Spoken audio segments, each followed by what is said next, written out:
은혜로우신 하나님 아버지 감사합니다. 지난밤에도 보호하여 주시고 오늘 이 새벽에도 주님 계신 제단에 나와 우리의 모든 간구와 기도 제목을 아뢰게 하시고 주님의 귀한 말씀 듣게 하시니 감사합니다.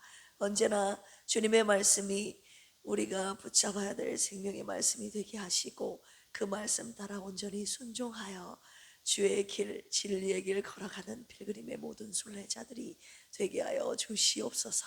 오늘도 잠언 말씀을 통하여 하나님의 지혜가 임하는 시간이 되기를 원하며 예수님의 이름으로 기도합니다. 아멘. 자카르 앞뒤 옆에 계신 분들과 인사 나눌까요? 노를 품은 자와 사귀지 맙시다. 네, 주님을 가까이 합시다. 네, 노하기를 더디하시는 주님을 가까이 함으로 주님의 성품에 물드는 우리 필그림 온 가족들 되시기를 주님의 이름으로 축원합니다. 오늘은 잠언 23장입니다. 잠언 23장은 하나님의 백성이 마땅히 삼가야 할 악한 행실 곧 물질적인 탐심과 세속적인 욕망에 대한 경고의 가르침입니다. 우리 한 절씩 교독하도록 하겠습니다. 네가 관원과 함께 앉아 음식을 먹게 되거든 삼가 내 앞에 있는 자가 누구인지를 생각하며 내가 만일 음식을 탐하는 자이거든 내 목에 칼을 둘 것이니라. 그의 맛있는 음식을 탐하지 말라. 그것은 속이는 음식이니라. 부자 되기에 쓰지 말고 내 사사로운 지혜를 버릴지어다. 내가 어찌 허무한 것에 주목하겠느냐. 정령이 재물은 스스로 날개를 내어 하늘을 나는 독수리처럼 날아가리라. 악한 눈이 있는 자의 음식을 먹지 말며 그의 맛있는 음식을 탐하지 말지어다. 대저 그 마음의 생각이 어떠하면 그 위인도 그러한즉 그가 내게 먹고 마시라 할지라도 그의 마음은 너와 함께하지 아니함이라. 내가 조금 먹은 것도 더하겠고 내 아름다운 말도 헛된 대로 돌아가리라. 미련한 자의 귀에 말하지 말지니 이는 그가 내 지혜로운 말을 업신여길 것임이니라. 옛 지계석을 옮기지 말며 고아들의 밭을 침범하지 말지어다. 대저 그들의 구속자는 강하시니 그가 너를 대적하여 그들의 원한을 풀어주시리라. 작심하며 지식의 말씀에 귀를 기울이라. 아이를 훈계하지 아니하려고 하지 말라. 채찍으로 그를 때릴지라도 그가 죽지 아니하리라. 내가 그를 채찍으로 때리면 그의 영혼을 수월에서 구원하리라. 내 아들아 만일 내 마음이 지혜로우면 나 곧 내 마음이 즐겁겠고 만일 내 입술이 정직을 말하면 내 속이 유쾌하리라. 내 마음으로 죄인의 형통을 부러워하지 말고 항상 여호와를 경외하라. 내 소망이 끊어지지 아니하리라. 내 아들아 너는 듣고 지혜를 얻어 내 마음을 바른 길로 인도할지니라. 술을 즐겨하는 자들과 고기를 탐하는 자들과도 더불어 사귀지 말라. 술 취하고 음식을 탐하는 자는 가난하여질 것이요 잠자기를 즐겨하는 자는 헤어진 옷을 입을 것임이니라. 청종하고 내 늙은 어미를 겸히 여기지 말지니라. 진리를 사도에 팔지는 말며 지혜와 훈계와 명철도 그리할지니라. 의인의 아비는 크게 즐거울 것이요 지혜로운 자식을 낳은 자는 그로 말미암아 즐거울 것이니라. 내 부모를 즐겁게 하며 너를 낳은 어미를 기쁘게 하라. 내 아들아 내 마음을 내게 주며 내 눈으로 내 길을 즐거워할지어다. 대저 음녀는 깊은 구덩이요 이방 여인은 좁은 함정이라. 강도같이 매복하며 사람들 중에 사악한 자가 많아지게 하느니라. 재앙이 네게 있느뇨 근심이 네게 있느뇨 분쟁이 네게 있느뇨 원망이 네게 있느뇨 까닭 없는 상처가 네게 있느뇨 붉은 눈이 네게 있느뇨. 술에 잠긴 자에게 있고 혼합한 술을 구하러 다니는 자에게 있느니라. 포도주는 붉고 잔에서 번쩍이며 순하게 내려가나니 너는 그것을 보지도 말지어다. 그것이 마침내 뱀같이 물 것이요 독사같이 쏠 것이며 또 내 눈에는 괴이한 것이 보일 것이요 내 마음은 구부러진 말을 할 것이며 너는 바다 가운데 누운 자 같을 것이요 돛대 위에 누운 자 같을 것이며 35절 읽을까요? 내가 스스로 말하기를 사람이 나를 때려도 나는 아프지 아니하고 나를 상하게 하여도 내게 감각이 없도다. 내가 언제나 깰까 다시 수를 찾겠다 하리라. 아멘. 잠언 23장은 아버지가 아들에게 밥상머리 교육을 하듯이 이어가는 장입니다. 통치자 앞에서 절제하라는 말씀 1절에서 3절까지 주시고 계시고 4절에서 5절 보면 부자 되기 애쓰지 말라. 6절에서 8절 인색한 자의 떡을 먹지 말라. 10절에서 11절 고아의 밭 경계표를 옮기지 말라. 12절에서 16절 매를 아끼지 말라. 그 뒤를 이어 17, 18절에 악인의 형통을 두려워하지 말라. 부모를 공경하라. 마지막 26절에서 28절까지 보시면 음료를 가까이 하지 말라. 그리고 이 모든 권면 사이사이에 딱 2번 반복되는 주제가 있는데 그것이 바로 술 취하지 말라라는 거예요. 19절에서 21절 마지막 29절에서 35절에 술을 보지도 말고 취하지 말라는 경계의 말씀 주셨습니다. 왜 아버지는 이 많은 주제들 가운데서 술 이야기를 그것도 2번이나 마지막엔 가장 긴 호흡으로 남겼을까요? 23장을 쭉 훑어보면 공통점이 하나가 있는데요. 당장 내 눈앞에 보이는 것들에 손을 뻗지 말라는 말씀을 주시고 계십니다.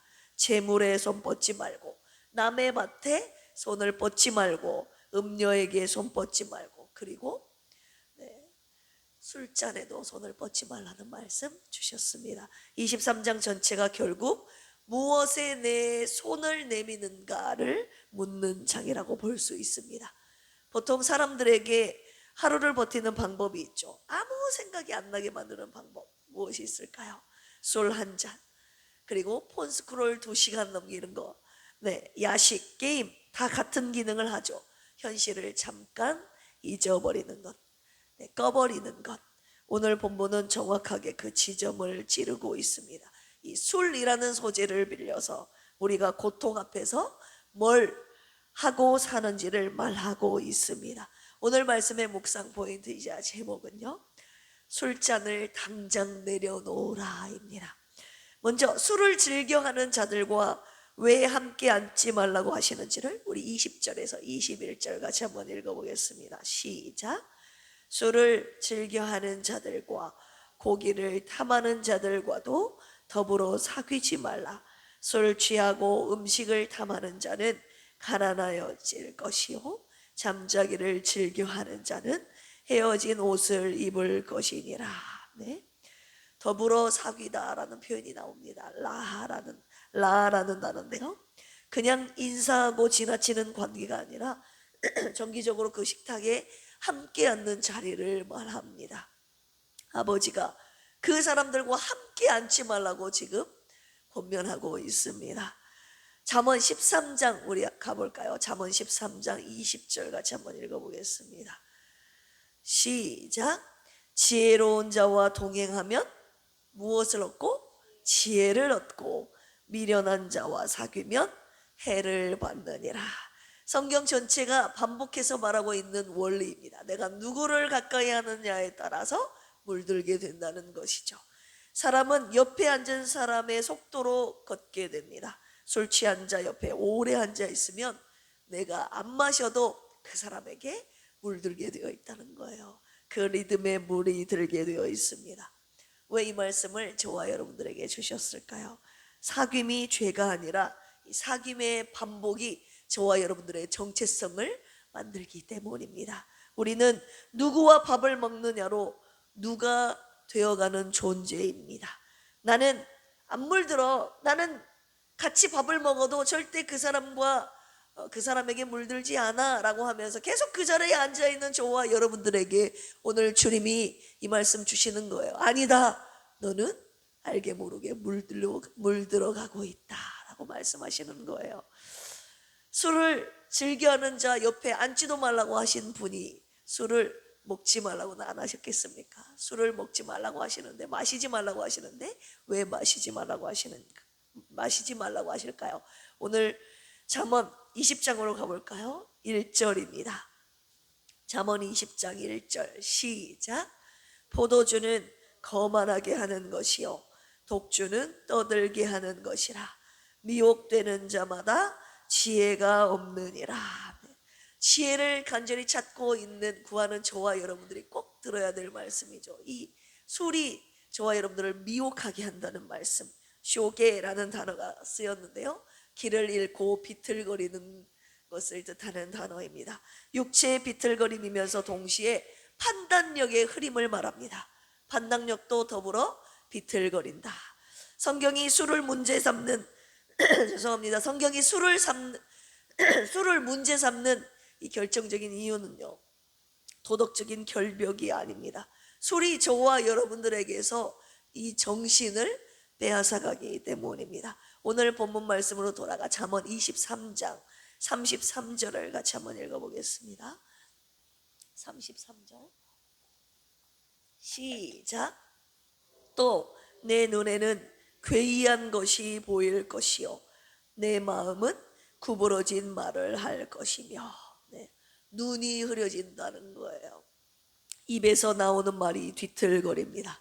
지혜는 무엇입니까? 정확히 보고 정직하게 말하는 것이 지혜인데, 술은요 이 두 가지, 보는 것 말하는 것을 동시에 무너뜨린다는 것입니다. 에베소서 5장 18절에 이런 말씀이 있죠. 술 취하지 말라. 이는 방탕한 것이니 오직 무엇에 충만함? 성령의 충만함을 받으라. 할렐루야. 바울은 지금 이 두 가지를 나란히 놓고 있습니다. 술로 채워지는 것과 성령으로 채워지는 것, 둘 다 무언가를 지금 나를 채우는 행위로 보고 있는 것이죠. 같은 자리를 놓고 이 두 가지가 경쟁하고 있다는 거예요. 내 안에 술이 채워지는가?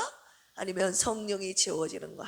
하나님이 우리 안에 채우고 싶은 그 자리가 있다는 것을 말씀하십니다. 술로 채우지 말고 뭘로 채우라고 말씀하시는 거예요? 성령의 충만함을 받으라. 할렐루야.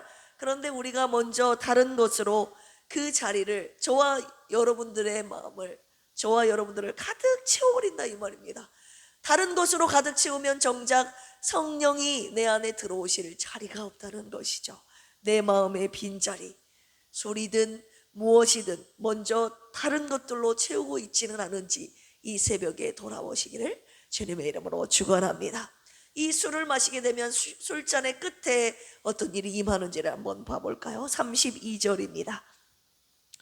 잠언 23장 32절 시작. 그것이 마침내 뱀같이 물 것이요 독사같이 쏠 것이며. 35절입니다. 내가 스스로 말하기를 사람이 나를 때려도 나는 아프지 아니하고 나를 상하게 하여도 내게 뭐가 없대요? 감각이 없도다. 내가 언제나 깰까 다시 술을 찾겠다 하리라. 술을 마시면 감각이 없어질 뿐만이 아니라 그것에 중독이 됩니다. 계속 마시게 돼요. 처음엔 내가 술을 먹지만 나중에 뭐가 뭐를 먹는다는 표현 많이 해요? 술이 나를 먹는다라고 표현을 많이 하죠.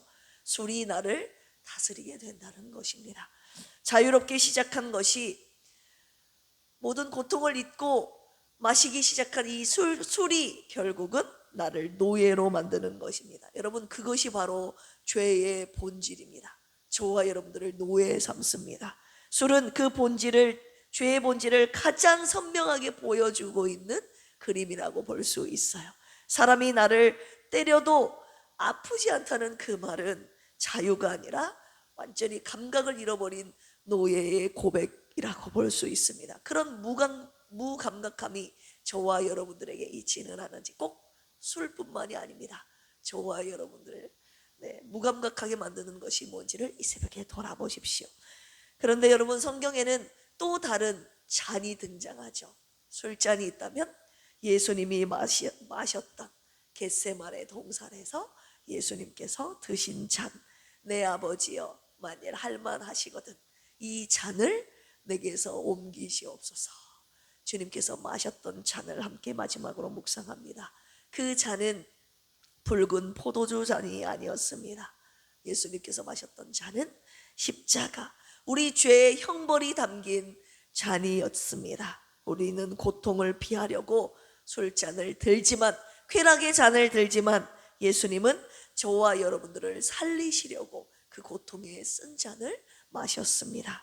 우리가 마시는 잔은 우리의 정신을 빼앗고 우리를 노예로 만들 뿐이지만, 예수님이 마신 잔은 저와 여러분들을 죄에서 자유케 하시고 죄에서 살리셨던 그 잔입니다. 할렐루야. 사랑하는 필그림 원속들이여, 여러분 손에 들려있는 그 잔이 무엇인지를 보십시다. 마셔도 마셔도 채워지지 않고 깨고 나면 또 찾게 되는 그 잔, 주님이 이제는 내려놓으라고 말씀하시는 거예요. 여러분들을 무감각하게 만들고 중독되게 만드는 잔이 무엇인가요? 폰입니까? 쇼핑입니까? 아니면 일입니까? 누구와의 관계입니까? 다 똑같습니다. 여러분, 일시적인 쾌락을 주지만 깨고 나면 다시 찾게 되고 정작 내 마음의 육체의 통증은 그대로 남아 있습니다. 저도 마찬가지입니다. 힘든 날은 저도 무언가를 붙잡고 마셨던 것 같습니다. 그런데 그거 붙잡는다고 해서 여러분 안 아픈 거 아니잖아요. 통증은 여전히 그대로 남아있지 않습니까? 오늘 주님께서 우리가 붙잡고 마셨던 그 잔을 내려놓고 주님이 마셨던 그 잔, 생명을 살리셨던 그 잔, 그리고 주님이 저와 여러분들을 살리시려 흘리셨던 그 보혈의 잔, 그 잔을 마시라고 하십니다. 그 보혈의 잔이 우리를 자유케 하신다고 하셨습니다. 그 보혈의 잔이 저와 여러분들을 살리신다고 하셨습니다. 그 잔만 마시는 저와 여러분들이 되시기를 주님의 이름으로 축원합니다. 저와 여러분들을 노예로 삼고 저와 여러분들을 넘어뜨리는 술잔이 아니라 우리를 살리신 십자가 보혈의 잔을 마시는 이 새벽이 되기를 주님의 이름으로 축원합니다. 함께 기도하겠습니다. 주님, 내 안에 성령으로 가득 채워야 할 그 빈자리를 술로, 다른 세상의 것으로 채웠던 우리들의 연약함과 어리석음을 용서하여 주옵소서. 오직 성령으로 나를 충만하게 하시고 주님이 마시고 또 흘리신 그 보혈의 잔을 우리도 마시며 살게 하여 주옵소서. 사랑과 치유의 하나님 아버지, 고통 중에 부르짖는 환우를 주님께 맡겨드립니다. 우리의 죄악을 용서하시고 우리의 모든 연약함을 주님께서 불쌍히 여기시어 고쳐 주시옵소서. 영혼육의 아픔으로 주님 앞에 나오지 못한 영혼들을 치유하시고 회복의 은혜를 주셔서 찬양하며 간증케 하여 주옵소서. 우리 필그림 교회가 말씀의 제단이 되기를 원합니다. 하나님의 말씀을 사랑하는 주의 종과 성도들이 되게 하시어 늘 말씀을 가까이 하게 하시고 제단에서 선포된 말씀이 병든 자를 고치시고 귀신 들린 자를 자유케 하심으로 생명을 살리는 능력의 말씀이 되게 하여 주시옵소서. 오늘 금요 찬양 기도에 살려야 될 영혼들 다 나와 주님의 말씀 듣고 기도함으로 응답받고 살아나는 놀라운 은혜의 밤이 되게 하여 주시옵소서. 감사하며 예수님의 이름으로 기도합니다. 아멘. 주여 삼창하시고 기도합니다. 주여, 주여, 주여. 하나님 아버지, 잠언 23절 말씀을 통하여 우리가 붙잡고 있는 모든 고통을 잊기 위해 들었던 이 쾌락의 차를 당장 내어내어 놓으라는 주님의 말씀에 순종하는 우리 부모님 가족들 되기를 원합니다. 하나님 부족한 주의 종도 하나님 고통을 잊기 위하여 아버지 하나님 세상이 주는 잠시 잊기 위한 하나님 쾌락의 차를 들었던 내가 얼마나 많이 있습니까? 하나님 그러나 고통은 여전히 다시 찾아오고 하나님 여전히 나를 중독되게 하는 그 잔을 계속 들었던 하나님 우리의 연약함을 용서하여 주시옵소서. 오직 주님께로 나오고 주님이 날 살리시려고 흘리셨던 그 보혈의 잔을 마심으로 진정한 자유를 얻게 하여 주시고 진정한 회복과 구원의 은혜가 우리 필그림 온가족들에게 임하게 하여 주시옵소서. 내 안에 성령으로 가득 채워야 될 이 자리를 하나님 세상 것으로 채우지 않게 하여 주시옵소서.